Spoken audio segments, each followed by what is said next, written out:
What really happened behind Jungkook's tears and Jin's unexpected apology for being late? The moment Jungkook's eyes filled with tears was not triggered by a performance, a broadcast, or a public statement. It happened in private. During an exchange so brief yet so emotionally charged that even those close to BTS struggled to fully explain it.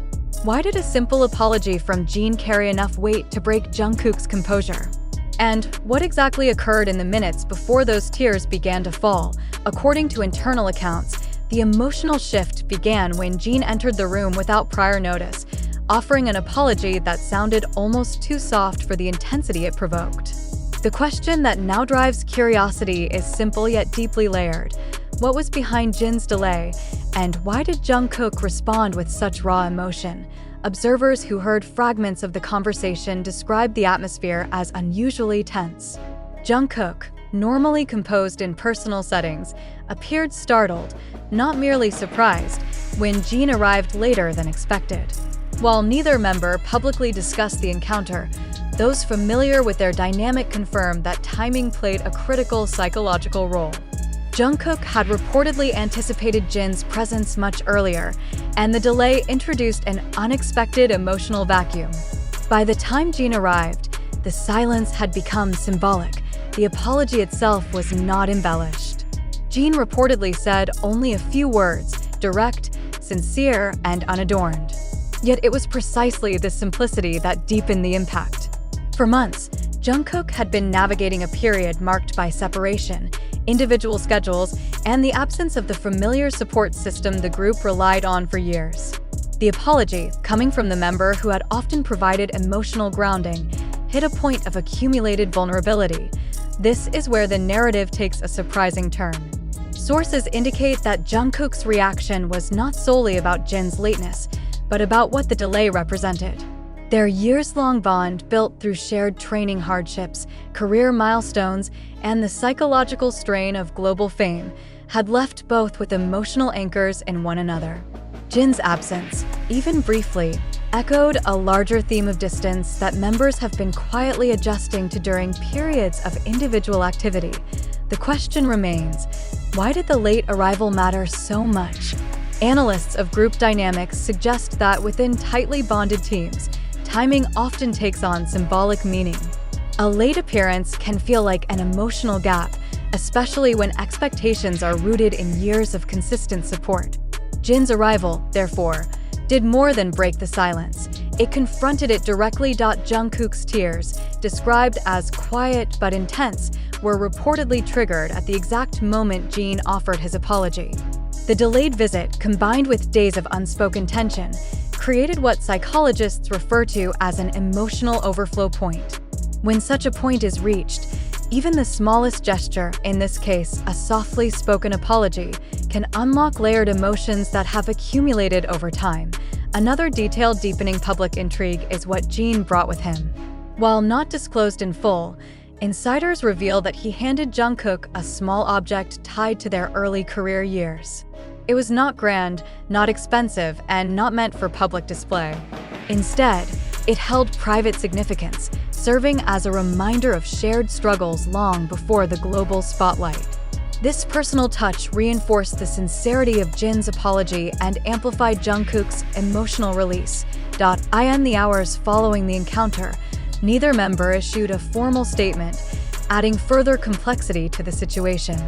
Fans questioned whether there had been misunderstandings, emotional stress, or deeper conversations behind closed doors. But those present insist that the tears were not a sign of conflict, but a reaffirmation of the emotional depth within their relationship. What truly stands out from this incident is how a single moment, Jin's late arrival and brief apology, revealed layers of vulnerability rarely seen outside private circles. It illustrated how even the strongest public figures carry emotional histories shaped by years of shared challenges and silent support. Ultimately, Jungkook's tears were not only about lateness. They were about timing, connection, and the undeniable impact of someone who matters finally appearing late, but present. And sometimes, presence after silence carries more emotional weight than punctuality ever could.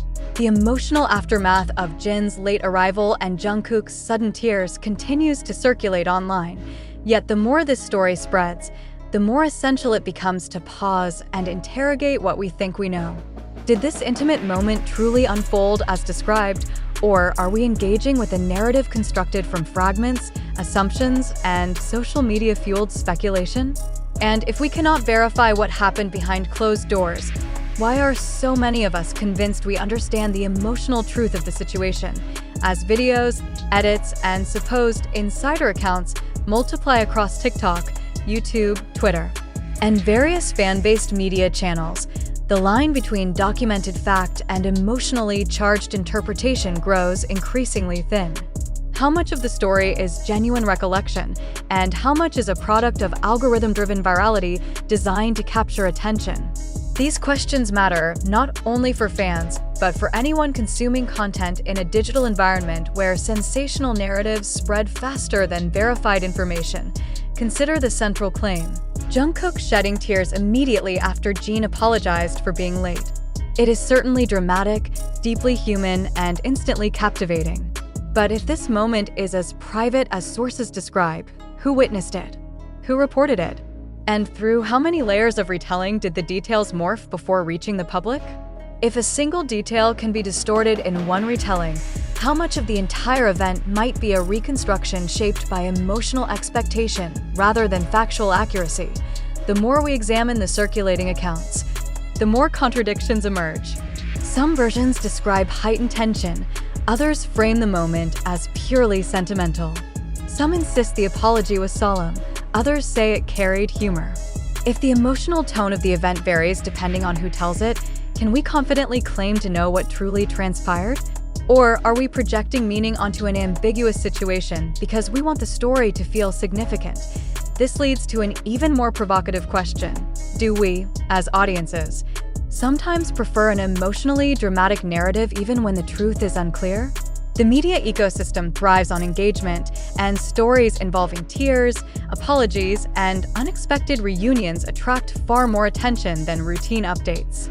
Is it possible that the intensity of Jungkook's reaction has been amplified intentionally or unintentionally because emotional shock generates more clicks, more views, and more discourse?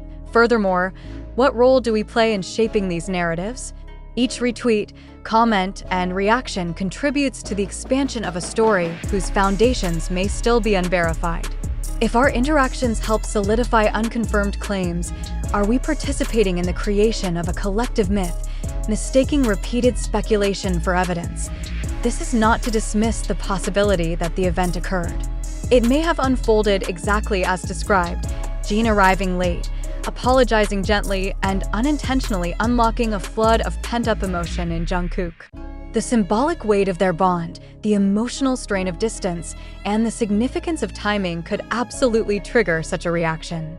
But should emotional plausibility be enough to declare something factual? Or is that assumption precisely how sensational narratives take hold? As consumers of digital media, we must ask ourselves, what evidence would we need to confidently verify this story? A statement from the members? A behind-the-scenes clip? A credible report from a source with direct access? Without such confirmation, why do many treat the narrative as truth simply because it is compelling? These questions are not meant to diminish the emotional connection fans feel toward the members of BTS.